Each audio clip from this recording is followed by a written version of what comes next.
안녕하세요. 김사유입니다. 오늘 준비한 한 구절 리뷰는 책으로 보는 역사 인물이라는 주제로 역사소설 한 권과 역사책 두 권을 준비했습니다. 오늘은 시대 순서대로 진행해 보도록 하겠습니다. 그의 거사에는 불의를 용납하지 않는 유교적 전통의 의사 면모가 없지 않지만 그것으로 충분한 것이 결코 아니다. 이 용어는 무엇보다도 선비, 지사 한 개인의 의거를 뜻하는 것이므로 안중근이 스스로 법정에서 거듭 밝힌 것과 같이 의병부대 조직의 지휘관으로 한 행위를 표현하는 것으로는 부적절하다. 이에 필자는 안중근의 이토 히로부미 저격 사건을 스스로 밝힌 대로 대한의군 특파 독립대가 거둔 하얼빈 대첩으로 인식, 명명할 것을 제안하며 또 그 작전은 안중근이 이토 히로부미 등 일본 정치 지도자들의 침략적 동양 평양론에 맞서 진정한 동양 평화를 실현하기 위해 취한 행동이었다는 것을 이해하여 이 사건의 진정한 의미를 되새기길 희망한다. 첫 번째 책은 이태진, 조동성, 김성민 공저, 이토 히로부미, 안중근을 쏘다입니다. 출판사는 아이웰 콘텐츠입니다. 책은 두 가지 사건을 기반으로 안중근 장군의 하얼빈 대첩의 의미를 제고하고 나아가서는 항일의 의미를 인물 개인의 의미에서 보다 확장해서 독자들이 파악할 수 있도록 합니다. 그래서 책은 안중근 장군에 대한 이야기와 그의 아들인 안준생의 이야기로 나누어 진행을 하는데요. 이를 통해 우리가 항일운동과 관련해서 이 활동이 개인의 희생만으로 이루어진 것이 아니라 더 많은 사람의 희생을 포함하고 있다는 점, 그리고 우리가 이를 제대로 알지 못할 때 발생할 수 있는 비극적인 사건의 역사적 사례를 보여주고 있습니다. 그리고 끝에는 앞에 읽어드린 이태진 교수님의 짧은 글도 함께 있는데요. 이 글도 꼭 읽어보셨으면 좋겠습니다. 최근에 김은 작가님의 하얼빈 읽으신 분들 많을 것 같은데요. 하얼빈이 하얼빈 대첩 자체에 집중을 하고 있다면 이 책은 그 이후의 이야기에 집중하고 있다고 생각해 보시면 좋을 것 같고요. 참고로 아직 저는 하얼빈을 초반부만 읽은 상태인데요.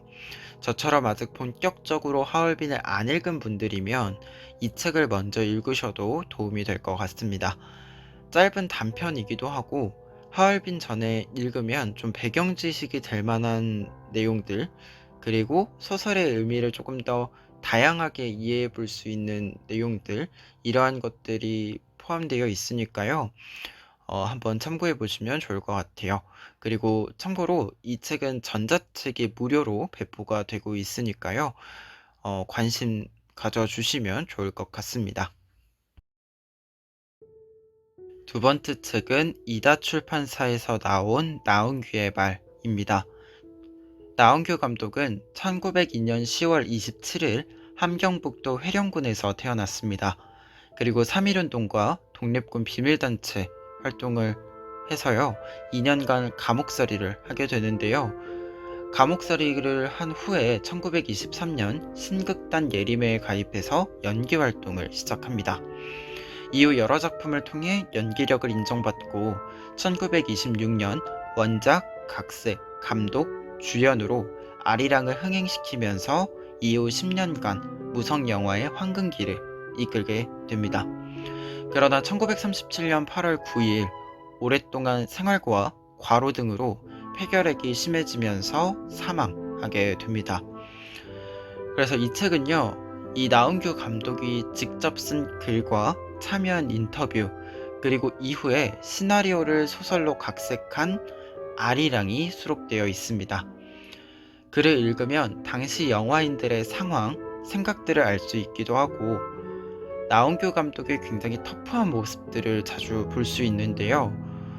이러한 부분들은 교과서에서만 보던 어떤 그 짧은 설명에서 벗어나서 내용의 의미를 좀 더 구체적으로 확인할 수 있었던, 그래서 좋았던 책입니다. 그는 옛날에는 환영을 받았다. 그렇지만 옛날의 환영이란 얼굴에 대한 환영이 대부분이었다. 인격이나 배우로서의 기량에 대한 환영이 아니었다. 시대는 나아갔다. 이제는 얼굴만 가지고 명배우 노릇을 할 때는 이미 지나갔다. 마지막 책은 손기정 선수의 자서전 나의 조국, 나의 마라톤입니다. 출판사는 휴머니스트입니다. 손기정 선수는 일장기 말소 사건의 사진에 나온 주인공인데요. 일장기 말소 사건은 1936년 베를린 올림픽에서 손기정 선수가 금메달을 딴 소식을 동아일보 1판에는 일장기 사진을 그대로 실었으나 2판에서 선수의 가슴에 있던 일장기를 지운 후 기사를 내보내면서 일제의 억압을 받았던 사건을 말합니다. 그 당시에 기사를 쓴 이길용 기자를 포함해서 여러 관련자들이 체포가 됐었고 동아일보는 무기한으로 정간을 당하기도 했었습니다. 책은 이 이야기뿐만 아니라 손기정 선수가 달리기를 시작했던 이야기, 올림픽 시기 이야기, 광복 이후의 이야기 등을 다 담아내고 있는데요.